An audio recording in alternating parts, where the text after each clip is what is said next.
조선 중종 7년 경기도 양주 땅. 겨울 새벽이었습니다. 땅은 얼어붙었고 하늘은 납처럼 무거웠습니다. 한 여자가 산통을 겪고 있었습니다. 초가집 흙벽 사이로 바람이 새어들어왔고 집더미 위에서 아이가 세상에 나왔습니다. 산파도 없었습니다. 의원도 없었습니다. 아이의 아버지는 도축장 백정이었고 그날도 일하러 나가 있었습니다. 아이는 울지 않았습니다. 어머니는 아이의 얼굴을 들여다보았습니다. 눈이 컸습니다.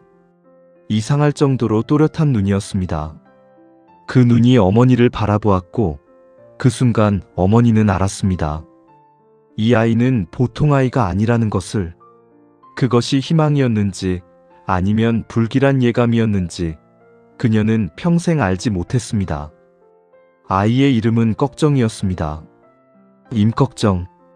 조선이라는 나라는 태어날 때부터 당신의 위치를 정해놓은 나라였습니다. 왕족이 있었고 양반이 있었고 중인이 있었고 상민이 있었습니다. 그리고 그 아래 가장 깊은 곳에 천민이 있었습니다. 백정은 그 천민 중에서도 가장 낮은 자리였습니다. 짐승을 잡고 가죽을 다루고 피를 씻어내는 사람들. 그들은 사람이었지만 조선의 법은 그들을 사람 취급하지 않았습니다. 백정의 아들은 백정이 될 수밖에 없었습니다. 그것은 법이었습니다. 그것은 하늘이 정한 질서라고 양반들은 말했습니다. 유교의 이름으로, 성리학의 이름으로, 왕의 이름으로. 꺽정은 걸으면서 배웠습니다. 사람들이 자신을 어떻게 보는지를. 시장에서 물건을 사려 하면 상인들이 얼굴을 찡그렸습니다. 길을 걸으면 양반의 하인들이 비켜서라고 소리쳤습니다. 같은 조선 땅 위에 서 있었지만 그가 밟는 땅은 달랐습니다. 무게가 달랐습니다. 어린 꺽정은 이것을 받아들이지 않았습니다. 어린 시절 그에게는 친구가 있었습니다. 양주 근방에 살던 아이들 중에 꺽정을 무서워하지 않는 아이들이 있었습니다. 가난한 상민의 자식들, 떠돌이 아이들, 처내고 아들. 그들은 신분을 따지지 않았습니다. 아직 세상이 그들을 완전히 가르치지 못했던 나이였기 때문입니다. 꺽정은 그 아이들 사이에서 자연스럽게 중심이 되었습니다. 목소리가 컸고 몸이 빨랐고 무엇보다 두려움이 없었습니다. 그 두려움 없음이 나중에 그를 구했습니다. 그리고 그것이 결국 그를 죽였습니다. 청년이 된 꺽정은 힘이 장사였습니다. 기록에는 그가 맨손으로 황소를 제압했다는 이야기가 나옵니다. 백정의 일이 그를 그렇게 만들었습니다. 매일 무거운 것을 들고 맨손으로 짐승과 씨름하는 일이 그의 몸을 쇠처럼 단련시켰습니다. 그러나 힘만이 그의 전부가 아니었습니다. 그는 빠르게 생각했습니다. 사람을 읽었습니다. 누가 약한지, 누가 진짜 위험한지, 어디에 길이 있는지를 본능적으로 알았습니다. 그 눈은 어린 시절부터 있었습니다. 어머니가 보았던 그 또렷한 눈. 중종 연간의 조선은 겉으로는 평온했습니다. 왕은 자리에 있었고, 조정은 돌아가고 있었고, 과거는 열렸습니다. 그러나 그 밑은 달랐습니다. 1506년 중종 반정으로 연산군이 쫓겨난 뒤 권력은 특정 공신 가문들에게 집중되기 시작했습니다. 반정의 공을 세운 자들이 땅을 차지했습니다. 관직을 차지했습니다. 세금을 걷었습니다. 농민들은 땅을 잃었습니다. 소작농이 되었습니다. 그리고 소작농도 버티지 못한 자들은 유랑민이 되었습니다. 마을을 떠나 산으로 들어갔습니다. 황해도와 경기도 사이의 산악지대, 구월산과 청석골 일대에 사람들이 모여들었습니다.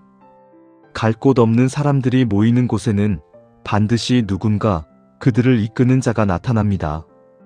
꺽정은 그 자리를 차지했습니다. 자연스럽게. 처음에는 작은 무리였습니다. 그도 처음에는 단순히 살아남으려 했을 것입니다. 백정으로는 먹고 살기가 점점 어려워졌습니다. 양반들이 도축을 통제하기 시작했고 백정들에게 돌아오는 몫은 갈수록 줄었습니다. 꺽정은 선택해야 했습니다. 굶거나 아니면 다른 길을 찾거나. 그는 다른 길을 찾았습니다. 처음 임꺽정의 무리가 한 일은 약탈이었습니다. 그러나 여기서 중요한 것이 있습니다. 그들이 누구를 약탈했는지입니다. 기록을 보면 그들은 가난한 농민의 집을 털지 않았습니다. 관할을 쳤습니다. 세금을 운반하는 행렬을 습격했습니다. 양반 대지주의 창고를 열었습니다. 그리고 그것을 민중에게 나누어 주었습니다. 이것은 단순한 도적의 행동이 아니었습니다. 역사는 이 순간을 흘려보내지 않았습니다. 임꺽정은 도적으로 기록되었지만 그와 동시에 민중의 영웅으로 기억되었습니다. 두 가지 기억이 수백 년 동안 나란히 존재했습니다. 조선왕 조실록은 그를 반역자로 적었고 민간의 이야기꾼들은 그를 의적으로 불렀습니다. 무엇이 진실이었을까요? 아마도 둘 다였을 것입니다. 꺽정의 무리는 황해도 구월산을 근거지로 삼았습니다. 구월산은 조선에서도 험하기로 소문난 산이었습니다. 골짜기가 깊었고 길이 복잡했습니다. 관군이 들어가면 방향을 잃었습니다. 그러나 꺽정의 사람들은 그 산을 손바닥처럼 알았습니다. 나무 한 그루, 바위 하나, 개울 하나를 모두 기억했습니다. 그들만의 신호체계가 있었습니다. 새 울음소리를 흉내낸 나무에 새긴 표식, 횃불의 위치로 전달하는 메시지. 지금으로 말하면 암호화된 통신체계였습니다. 관군이 아무리 첩자를 보내도 그 안에 들어가면 말을 전달할 방법이 없었습니다.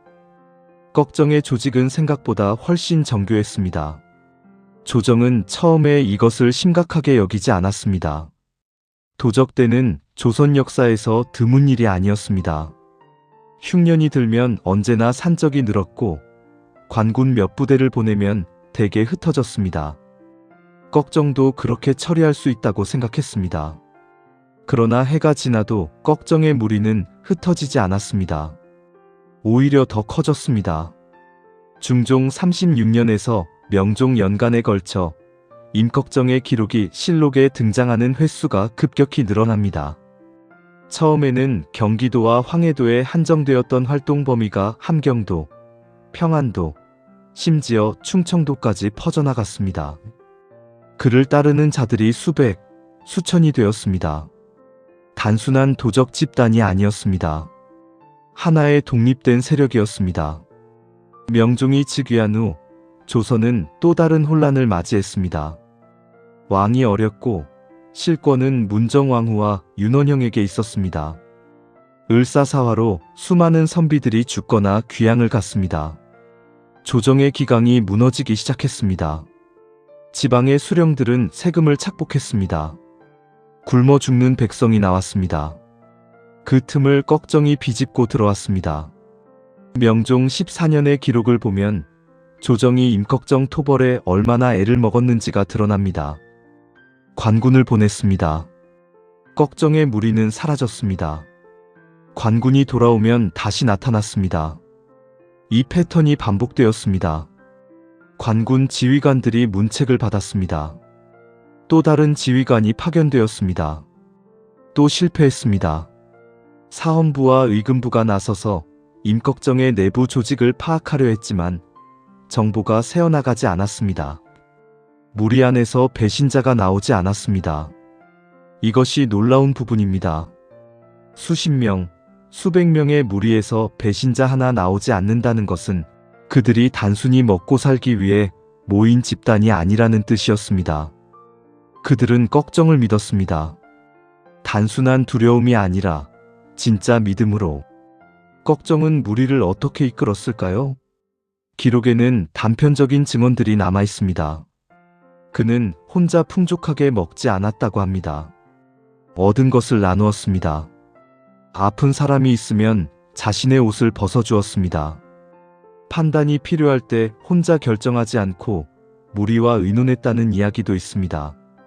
이것이 사실이라면 그는 당시 어떤 양반, 사대부보다도 더 유교적 덕목에 가까운 지도자였다는 아이러니가 생깁니다. 유교를 입에 달고 살면서 민중을 착취한 양반들과 유교를 배우지 못했지만 그 정신을 실천한 백정 출신의 도적. 조선은 어느 쪽을 선택했을까요? 물론 조선은 꺽정을 죽였습니다. 그러나 민중의 마음은 달랐습니다. 명종 17년 조정은 마침내 대규모 토벌 작전을 결정했습니다. 그동안의 소규모 작전이 실패를 거듭하자 아예 황해도 일대 전체를 봉쇄하는 방식을 택했습니다. 구월산 주변의 모든 마을에 관군이 배치되었습니다. 길목이 막혔습니다. 식량 공급이 끊겼습니다. 그러나 꺽정은 또다시 빠져나갔습니다. 어떻게 가능했을까요? 민간의 도움이었습니다. 마을 사람들이 식량을 숨겨두었고 길을 안내했습니다. 관군의 움직임을 미리 알려주었습니다. 조선 땅에서 가장 힘이 없고 가장 가난한 사람들이 조정에 맞서 스스로 선택한 것이었습니다. 그것은 체제를 향한 소리 없는 저항이었습니다. 이 시점에서 우리는 잠시 멈춰야 합니다. 임꺽정이라는 한 사람을 영웅으로 만든 것은 그 자신의 능력만이 아니었습니다. 그를 둘러싼 수만 명의 이름 없는 사람들이 있었습니다. 그에게 밥 한 술을 건넨 아낙네, 관군의 위치를 귀띔해준 농부, 다친 무리를 숨겨준 산골의 노인. 그들 모두가 임꺽정이었습니다. 그들이 없었다면 임꺽정은 3년을 버티지 못했을 것입니다. 민중의 분노가 임꺽정이라는 형태를 빌려 세상에 나타난 것입니다. 명종실록에는 이 시기에 왕이 밤에 잠을 이루지 못했다는 기록이 있습니다. 이유는 두 가지였습니다. 하나는 임꺽정 문제였습니다. 다른 하나는 연이어 들어오는 흉년 보고였습니다. 두 문제는 사실 하나의 문제였습니다. 백성이 굶으니 도적이 나왔고 도적이 창궐하니 다시 흉년이 더 심해지는 악순환이었습니다. 어느 날 밤 명종은 가까운 신하들을 불렀습니다. 어전에는 촛불이 켜져 있었고 왕은 오래 침묵했다고 합니다. 그리고 마침내 입을 열었습니다. 임꺽정이 나타나게 된 것은 누구의 잘못인가? 라고. 신하들은 대답하지 못했습니다. 왕이 다시 물었습니다. 백성이 도적이 되는 것은 도적의 잘못인가? 아니면 나라의 잘못인가? 이 질문은 실록에 기록되었습니다. 역사가들은 이 대목을 길게 분석했습니다. 명종이 진심으로 반성했는지 아니면 신하들을 시험하려 한 것인지는 알 수 없습니다. 그러나 그 질문이 존재했다는 것 자체가 의미 있습니다. 왕이 스스로 물었습니다. 내 백성이 왜 칼을 들었는가? 그 질문에 임꺽정이라는 삶 전체가 담겨 있었습니다. 명종 17년 겨울, 토벌군이 다시 편성되었습니다. 이번에는 달랐습니다. 지휘관이 바뀌었고 전략이 바뀌었습니다. 정면 충돌 대신 내부 분열을 노렸습니다. 꺽정의 무리 중에서 지친 자, 흔들리는 자, 가족이 인질로 잡힌 자를 골라 압박했습니다. 약한 고리를 찾아 당기기 시작했습니다. 결국 균열이 생겼습니다. 무리 중 한 명이 포위망을 피해 관군 쪽으로 넘어갔습니다. 그는 꺽정의 은신처를 알고 있었습니다. 정확한 위치를 넘겨주었습니다. 관군은 9월산 깊은 골짜기로 조용히 접근했습니다. 새벽이었습니다. 그날 새벽 임꺽정이 잡혔습니다. 기록에 따르면 그는 순순히 잡히지 않았습니다. 관군 여럿이 부상을 입었습니다. 그러나 숫자가 너무 많았습니다. 그는 포박되었고 한양으로 압송되었습니다. 의금부로 끌려가는 길에 사람들이 몰려들었다고 합니다. 조용했습니다. 소리를 지르는 사람도 없었습니다. 욕을 하는 사람도 없었습니다. 사람들은 그냥 바라보았습니다. 그 침묵이 어떤 함성보다도 무거웠을 것입니다. 의금부에서 신문이 이루어졌습니다. 신문 기록은 지금도 일부가 남아 있습니다. 관원이 물었습니다. 왜 국법을 어겼느냐고. 걱정이 대답했습니다. 살기 위해서라고. 관원이 다시 물었습니다. 왜 민심을 선동했느냐고. 걱정이 대답했습니다. 선동한 것이 아니라 그들도 나와 같은 처지였다고. 그 다음 질문이 기록에서 끊깁니다. 관원이 무엇을 더 물었는지, 걱정이 무엇을 더 말했는지 누군가가 지웠거나 기록하지 않았습니다. 역사는 항상 이런 자리에 침묵을 둡니다. 그 침묵은 아마도 가장 불편한 진실을 담고 있을 것입니다. 명종 18년 1월, 임꺽정은 처형되었습니다. 기록에는 형이 집행되었다는 사실만 짧게 나와 있습니다. 그가 죽기 전에 무슨 말을 했는지, 어떤 표정이었는지 아무도 적지 않았습니다. 아니면 적었지만 남기지 않았습니다. 그의 죽음은 한 줄이었습니다. 그러나 그의 삶은 수백 년이 되었습니다. 처형 이후에도 걱정의 이야기는 사라지지 않았습니다. 오히려 더 자라났습니다. 황해도 일대에서 그에 관한 이야기들이 입에서 입으로 전해졌습니다. 이야기는 전달될수록 커졌습니다. 맨손으로 호랑이를 잡았다는 이야기, 하늘을 날았다는 이야기, 죽지 않고 어딘가로 사라졌다는 이야기까지 생겨났습니다. 이것은 민중이 그를 놓아주지 않았다는 뜻입니다. 그를 필요로 했다는 뜻입니다. 영웅은 삶으로 태어나지 않습니다. 죽음으로 완성됩니다. 그리고 기억으로 살아남습니다. 조선 후기 실학자들 사이에서 임꺽정에 대한 재평가가 조심스럽게 이루어졌습니다.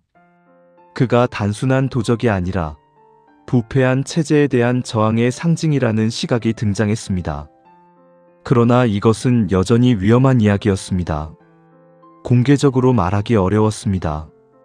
왕조의 정통성을 흔드는 이야기였기 때문입니다. 일제강점기에 들어서야 임꺽정은 본격적으로 재조명되었습니다. 홍명희가 장편 소설 임꺽정을 쓰기 시작한 것이 1928년이었습니다.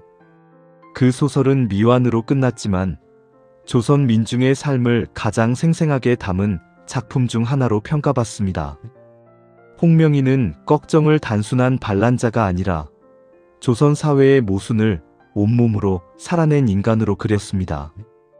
그 소설을 읽으며 사람들은 울었습니다. 걱정 때문이 아니었습니다. 걱정의 이야기 안에 담긴 자신들의 이야기 때문이었습니다. 짓눌리고 지우어지고 그래도 살아남으려 한 사람들의 이야기. 여기서 우리는 하나의 질문으로 돌아와야 합니다. 임꺽정은 영웅이었을까요? 도적이었을까요? 답은 이것입니다. 그 질문 자체가 지배자의 시선으로 만들어진 질문입니다. 영웅과 도적을 나누는 것은 누구인가요? 법을 만드는 자입니다. 기록을 남기는 자입니다. 역사를 쓰는 자입니다. 조선에서 그 역할은 양반이었습니다. 그들이 만든 기준으로 보면 걱정은 도적이었습니다. 그들이 세운 법을 어겼으니까요. 그러나 그 법은 누구를 위한 법이었나요? 그 법 아래에서 걱정의 어머니는 집더미 위에서 혼자 아이를 낳아야 했습니다. 그 법 아래에서 걱정의 아버지는 평생 사람 대접을 받지 못했습니다. 그 법 아래에서 황해도의 농민들은 굶어가면서도 세금을 내야 했습니다. 그 법이 정의로운 법이었을까요? 걱정이 도적이라면 그를 도적으로 만든 체제는 무엇인가요? 이것이 임꺽정이 오늘날까지 살아남은 이유입니다. 그의 이야기는 특정 시대의 이야기가 아닙니다. 가진 자와 못 가진 자, 기록된 자와 지워진 자, 법 위에 선 자와 법 아래 깔린 자의 이야기입니다. 그 구도는 16세기 조선에만 있었던 것이 아닙니다. 걱정이 태어난 겨울 새벽을 다시 생각해 봅니다. 그는 이미 패배한 상태로 태어났습니다. 백정의 아들, 천민의 자식, 이름도 제대로 불리지 못할 신분. 조선이라는 나라는 그에게 이렇게 말했습니다. 너의 자리는 여기다다. 네가 어떻게 태어났는지가 네가 어떻게 살지를 결정한다. 거역하지 마라. 걱정은 거역했습니다. 그것이 옳았는지 그르지는 않은지를 판단하는 것은 우리의 몫이 아닐지도 모릅니다. 그는 사람을 죽였습니다. 그는 법을 어겼습니다. 그러나 그는 또한 살기 위해 싸웠습니다. 존재하기 위해 싸웠습니다. 자신과 같은 처지의 사람들이 조금이라도 더 살 수 있도록 싸웠습니다. 그 싸움이 수십 년 만에 끝났습니다. 그러나 그 이야기는 끝나지 않았습니다. 명종의 그 질문을 다시 떠올립니다. 백성이 도적이 되는 것은 도적의 잘못인가? 아니면 나라의 잘못인가? 왕은 답을 얻지 못했습니다. 아니, 답을 알고 있었지만 말할 수 없었을지도 모릅니다. 그 답이 자신의 왕조를 부정하는 것이었으니까요. 역사는 승자가 기록합니다. 그러나 기억은 민중이 간직합니다. 조선왕조실록에 임꺽정은 반역자로 기록되었습니다. 그러나 황해도의 노인들은 손자에게 이렇게 말했습니다. 그 사람은 나쁜 사람이 아니었다고. 우리를 위한 사람이었다고. 어느 쪽이 진실인가요? 아마도 진실은 이렇습니다. 임꺽정은 자신이 선택하지 않은 세상에서 자신이 선택하지 않은 신분으로 태어나 그 세상이 허락하지 않는 삶을 살려고 했던 사람이었습니다. 그것이 반역이라면 그 반역의 씨앗을 심은 것은 세상이었습니다. 그리고 그 씨앗은 아직도 여기저기에 있습니다. 경기도 양주의 겨울 새벽 집더미 위에서 태어난 아이. 울지 않았던 아이. 또렷한 눈으로 세상을 바라보았던 아이. 그 눈은 지금도 어딘가에서 세상을 바라보고 있습니다. 여전히 같은 질문을 하면서 이것이 정의인가? 이것이 옳은가? 이 법은 누구를 위한 법인가? 임꺽정은 죽었습니다. 그러나 그 질문은 살아있습니다. 그리고 그 질문이 살아있는 한 임꺽정도 살아있습니다.